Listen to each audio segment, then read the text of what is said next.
चला तर आज आहे रक्षाबंधन आणि रक्षाबंधन निमित्त मी चाललो आहे माझ्या बहिणीकडे.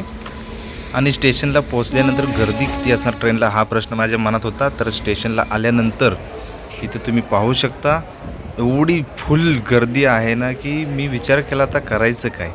त्यानंतर कसेबसे ट्रेनमध्ये चढलो मी आणि त्या गर्दीमध्ये पार चिरडून गेलो मी सुद्धा.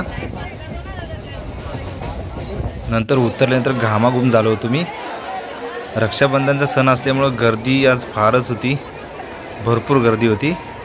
तिकीट काउंटरजवळ पोहोचल्यानंतर मला बरं वाटलं. त्यानंतर मी बाहेर येऊन मग रिक्षा पकडली, रिक्षाने प्रवास केला. त्यानंतर मी पोचलो स्टॉपवरती पोचल्यानंतर मी बहिणीला फोन केला आणि तिथून जायचं कसं त्यासाठी भाचा येणार होता मला न्यायला. तोपर्यंत मी थांबलो तर इथून समोरनी एक छोटी स्कूटर जात होती. कसली स्कूटर आहे मला समजलं नाही, वेगळीच टाईपची स्कूटर होती. थोड्या वेळाने माझा भाचा मला घ्यायला आला, समोर दिसेल बघा. आला.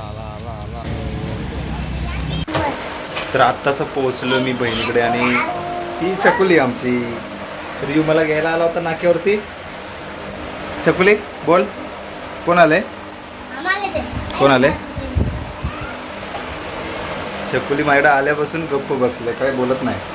अशी भरपूर बोलबच्चे नाही, माझ्याकडे आल्यामुळे आता काही बोलत नाही. चकुली बोल ना. रियू बोलते. रियू चकुलीची गाडी आहे ना ती. तू कशाला बसले? तू पण बसतोस?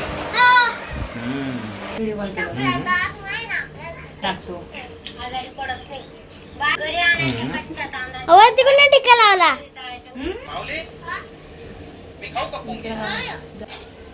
काय करतेस? फोन बघायचं नाही लहान मुलांनी. तू काय बघतोस? टीव्ही चालू आहे का? नाही चालू.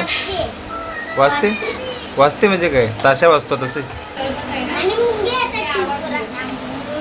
मुंगे येतात. साखर आहे तिथं.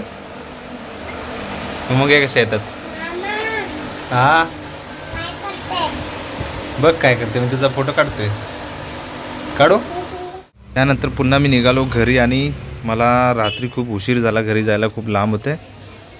तर आपला आजचा ब्लॉग इथेच संपत आहे. आवडल्यास नक्की लाईक करा.